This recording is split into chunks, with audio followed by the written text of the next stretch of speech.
Welcome to a new edition of FireWatch. This month on FireWatch, we're going to go out with our training department and see what's going on with them. First, we're going to go in with our water rescue training. You will see firefighters out in the river practicing on rope throwing and assisting someone who's in trouble in our waters here in the city of Danville. Next, we're going to go out with them and do night training. The Danville Fire Department is required to do night training at least twice a year. So our guys are going to go out at nighttime and we're going to go into a burn building and see what it's like to put out a fire in the night. I have with me Lieutenant Travis Petit. So welcome to FireWatch, Travis. I think this is your first time on. It is. Thank you for having me. Okay, Travis, you're a new lieutenant and you got these guys out and we're training today. Tell us a little bit about this, and I know we have done it in the past. We have. We started this program about 5 years ago because the city is really advertising the river and using it to bring people into this area. And so more and more we're getting more people in the river, fishing, kayaking, and doing a lot of activities around the water. Okay, Travis. Now, we've hired a bunch of new people since the last time. So what are we trying to get these guys and what are we teaching?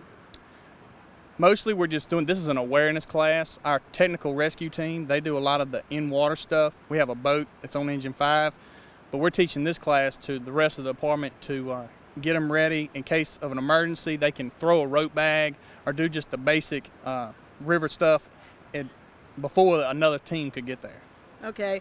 I know a couple of years ago we had some people swimming or fishing, whatever, and they got out a little too far. And this water, this rapid changes. It could change hourly. It can. It changes very rapidly. We get a lot of flash flooding. There's a lot of tributaries that run into this, and within a couple hours we can have flash floods. I know Engine 7 had rescued some people last year out of a parking lot at Cane Creek with some storms. So we have to worry about flooded streets as well as the river. Okay, that's a good thought, because, you know, we're here at the river, and I'm thinking about the river, but you're forever so correct in that. There's other places that flood, and we've had a wet season so far. I was watching the news this morning, and we've had the rainiest July that we've had in a while, and you know, I see the river cresting a lot. And just some little hints to the people out there on these boats and fishing and on the piers. Well, the biggest thing is to, even for the experienced swimmers, to make sure you wear your life jacket, because a life jacket can save your life, because the river, it's always moving, and moving water is a lot more dangerous than swimming in a swimming pool or in a lake. So the best way to protect yourself is to wear a life jacket. Okay, Travis, now we've had an unusual call as well. I think you guys one Sunday got a couple of ducks out of the river. They got hung up or something like that? Yeah, one of the other shifts, they had a duck stranded and was tangled up in some debris, and they actually got in the water and rescued the duck. So good. So if you're out there and you're hurt and you need assistance, that's what we're there for. And you guys doing this training, and that's what we like to see you guys do. Well, thank you. Now, Travis, you know, I see the guys are getting in the water and they're starting to go down the river. What's going on there? Well, what they're doing, they're simulating someone that's being swept away and it's actually running down the river. And so they're practicing throwing rope bags to try to rescue a victim that's being swept away in moving water. Okay. Now, each guy, I see sometimes it's just a rope and then sometimes it's got a bag on it. Is there a difference with that? Well, they come in the bag, and that's the easiest way to deploy those. It comes out and goes the furthest. But, you know, in a hurry, you don't have time to repack that bag, so you need to practice both ways in case you need an extra throw.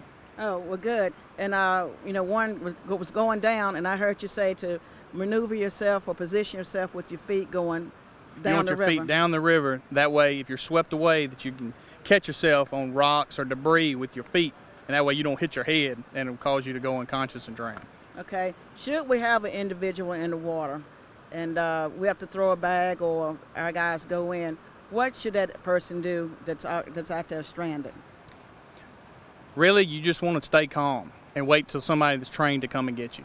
Because if you're already tired and you're in a bad situation, you're already out of energy. If you've called us and you're stranded, then just wait for us to get there and don't let us grab a hold of you, and we're going to probably put a life jacket on you, and then we're going to bring you back to shore safely. Yeah, I know a lot of people would get excited. I know I would get excited out there in the water, and it's hard to try to rescue somebody, and they're excited and they're fighting back at you. That's right, and they can actually cause harm to us because they're just trying to get themselves free. So It's a lot. You just have to try to stay calm and let the trained personnel that comes to get you make sure they can do their job and get you to safety. Okay, now you're training all the firefighters, not just the technical rescue team. That's everybody's going to be training. That's right. Everybody in the department is getting the same training on all 3 shifts.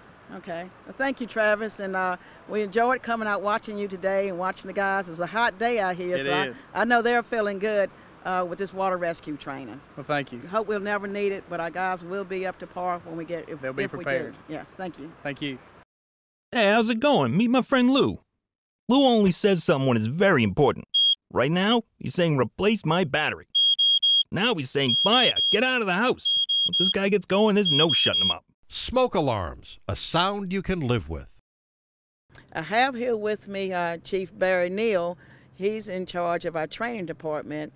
And since the last time you were on FireWatch, you were a captain, so you have been recently promoted, and I would like to congratulate you on your new promotion in the role as chief of our training division. Thank you. So again, welcome to FireWatch, Chief, and we're going to do some activities out here tonight for our fall training. So let's cue us in and tell us what we're going to do tonight. Well, this is one of we have 2 evolutions a year for night training. That came around from our ISO rating, which we are ISO 2, and it required 2 live burns at night. We do one this time of year and one it'll be a little cooler. And what we do is we simulate a house fire through the burn building. It's gas operated. We'll bring 2 engine companies in. One of them will be on call to answer this area. The other will actually be doing the burn. And we got safety officers, myself, training lieutenants inside, and the guys will go through just a normal fire. And something else that we've started since we started our new plans here in training is we're going to start a development program for career development. And what we're doing there is we're letting the older guys, the more senior firefighter and girls, teach the younger people some of the things that we've gained and learned through our career. So that mentoring program and that career development will be done here. We'll put people out of position and let them kind of walk in somebody else's shoes tonight a little bit. Well, Chief Neal, that fits because if you notice on the last 2 or 3 shows, we've had a lot of promotions. We had a lot of retirement. So we have a lot of new people in different positions. We have a lot of new firefighters coming in, and they're going to be training and moving up. So reversing these roles is going to be good for our fire department. So this is excellent training for our guys out here. It is. Now we all know what the #1 cause of fires in the city of Danville, unattended cooking. So, and what are we going to do tonight? Are we going to focus on some kitchen fires? We got a kitchen fire for you tonight with possible entrapment. Possible entrapment usually brings the tension up a little bit because life is our #1 priority. And through our strategic plan that we're doing, helped with our accreditation, we're gaining that this year. This is all part of that strategic plan. The career development, the mentoring. We did an Instructor 2 class this year through fire programs. We got a National Fire Academy Leadership 1 class coming, and we want to start teaching these younger guys the skills to move up within the department as soon as we can.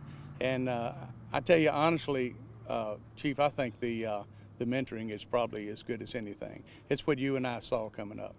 That's true, Chief Neal. You mentioned again about accreditation, strategic plan.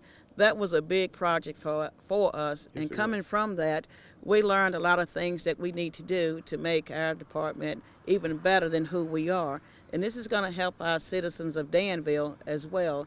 This extra training we're doing, the new things that we're learning. So it was a lot of work on the personnel, but I see the benefits that we are going to get from having an accredited department. And also you mentioned ISO.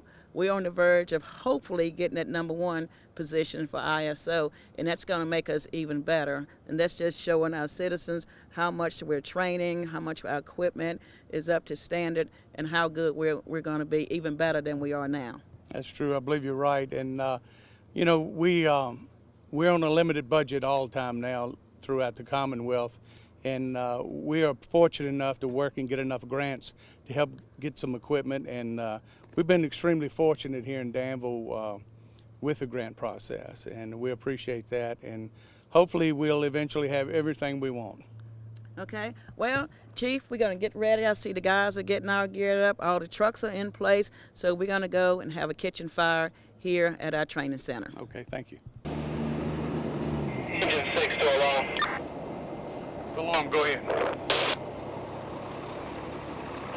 On scene 1, 2, 3, 4, Stinson Drive. Have a small 2-story residential structure. Nothing showing from the street. Stinson command to alarm. Long, go ahead. We do have fire. Go ahead and mark this a working fire. Copy, working fire orders. We'll be doing a forward light. Copy, forward light.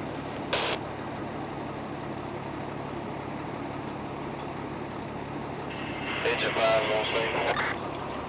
Copy, 5 on scene.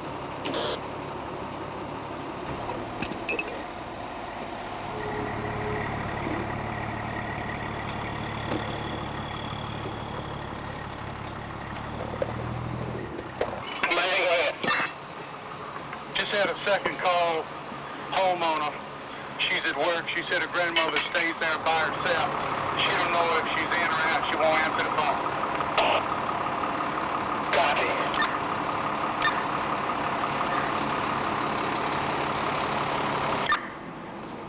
You hear there's a possible person trapped in the house?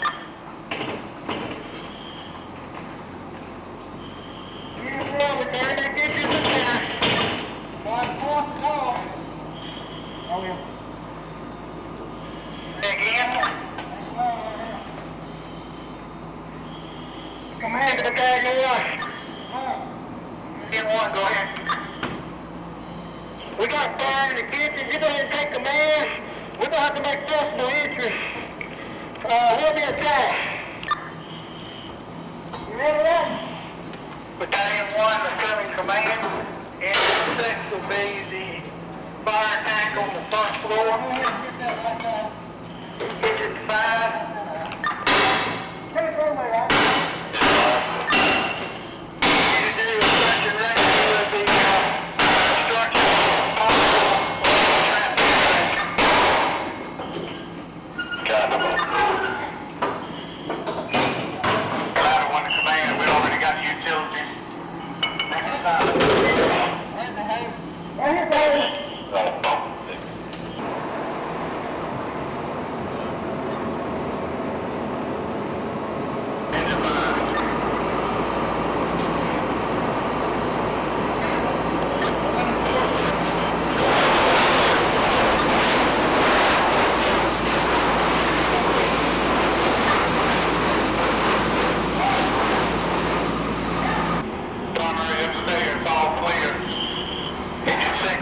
Said they got a victim.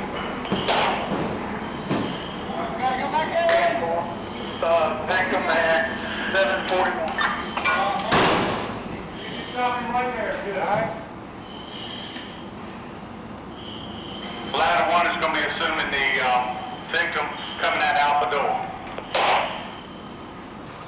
Okay, this is the part that we talked about earlier.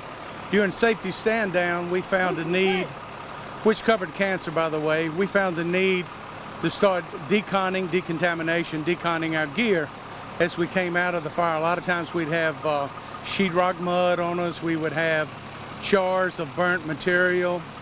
We would have the insulation out of the ceilings when we pulled them, and just generally just contaminated in smoke.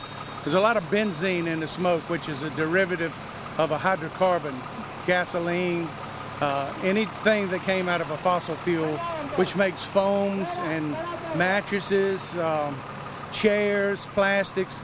So the contaminants now are worse than they used to be 25, 30 years ago. So now we're doing a gross decon here. He's washing him clean. Once he washes him, he'll take a bucket of, we just use dish detergent, the pH is good in that, and we'll take a brush and scrub him down to make sure that he's clean. This is in case we always go to an ambulance and have our vitals taken after we come out of a structure, and we don't want to take those contaminants up in there. We don't want to put them up in a fire truck. And then next month, Chief, we'll be doing pub ed. and kids crawling through the truck, so we clean out trucks inside. We're just trying to be a little more proactive with this. Too many people die in fires anyway on the fire service side.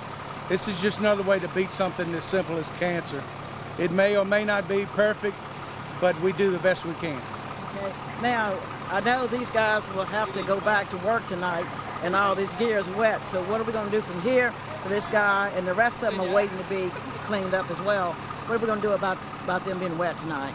Well, we've been doing some surveys across the country, and unless you live up in the great northern state of Virginia, you don't get the money to buy the gear. It's very expensive. We've got good gear, and we've got some second sets of gear that's good. Some of it is getting old and outdated. We can still wear it on certain calls, but this building is a 1403 compliant building, and through fire programs, they recommend you wear compliant gear. Our state is not a 1500 compliant, which is a safety code from NFPA, so we can still use it, and just for the convenience of the guys, we do have sets of dry gear for them. Eventually we hope to have 2 really nice new sets for everybody, but most departments just run 1. Okay. You know, we talked about our strategic plan and accreditation, and even this is helping more. We're doing more and more and more. The gross washing of each individual that come in contact with the hydrocarbons or whatever's inside of this burned building, it's going to make them safe. These guys want to go home tomorrow. That's our goal, yes. To go home, and we want to give them a healthy, long life, and not to take anything back to their families as well. Exactly. And that's why the gear is cleaned here at the fire station. We moved into the new fire station, and we purchased huge commercial washers for this type of incident. So we're getting there. We are, and we hope to put them at multiple stations eventually. It's a big money issue, and but right now, by deconning this gear, you can go several fires before it's dirty enough to put it in the extractor and clean it. But we try to take care of it. When you get these carbon particles on your gear, they tend to absorb heat more quickly. So just by getting that off, it makes it safer for the firefighter back inside the heat. Okay. Well, Chief Neal, I appreciate you letting us come out with us. The rain has started, and we're already wet, but to train with you tonight, I see a lot of good things happening. I saw a lot of the new guys driving the truck. One of the guys was his first time. It was. As a matter of fact, I'm going to see if I can get an interview with him to see what it was like. He did a good job. He did a good job. And we had a new guy sitting in the car playing chief, and he did a great job. I think he hit all his benchmarks as well. So this is very good training. And as we said, we have a lot of retirees coming up. These guys are getting promoted, and this is what makes us as good as we are. Well, thank you, Chief. I appreciate it. And I took this job in my last few years to hope to make a difference. And I love this profession. I've done it volunteer all my life. And I just want these guys to enjoy their job as much as I've enjoyed mine. And we love to train. And they did tell us we'd get wet, you remember, when we got hired? So they didn't lie to us that time. No. So.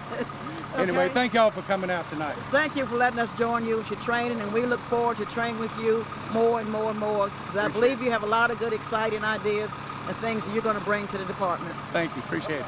I have with me here John Epps, and John has he's stationed at fire station number 6, and so this was your first night driving to a fire scene here in the department. How long have you been with us? Yes, ma'am. I've been on the fire department just a little bit over 3 years, and it's a wonderful career. I recommend it to anybody. And yes, it was very nerve-wracking coming to my first fire tonight.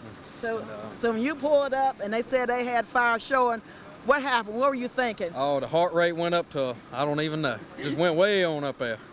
It's very nerve-wracking, but as long as you get the job done, it's worth it all. I watched you as you pulled up and you got off the truck and you started getting your hose and you were running around, and that's what we do until you get seasoned. Then after that, the same thing will occur. So this is good practice for you, and I think you're going to do a good job. Yes, it is, and I thank y'all for the opportunity. It's a wonderful career, and the Danville Fire Department's the best fire department in the world. All right, John, thank you. Thank y'all. Lastly, we're going to talk a little bit about Fire Prevention Week. Fire Prevention Week is going to start the 1st of October, and actually in Danville we do Fire Prevention Month because we have so many schools and civic clubs and churches that we'd like to serve. Our theme this year is Hear the Beep Where You Sleep. If you notice, we've been talking about smoke alarms for the last few years during Fire Prevention Week and how important they are to have in your home. So we're going to hear the beep where you sleep. We have some brochures and activities for our adults and our children as well. On October 10th, we're going to have an open house in each fire stations. We have 7 fire stations throughout the city of Danville. Station 1 on Lynn Street, Station 2 on Piney Forest, Station 3 on Industrial Avenue, Station 4 on West Main, Station 5 on 3rd Avenue, Station 6 on Westover Drive, and Station 7 out at the airport. So on October the 10th, between 10 and 2, stop by for a tour, a visit, and get some fire prevention activities, information, so we will remain safe here in the city of Danville. So until next time, be safe.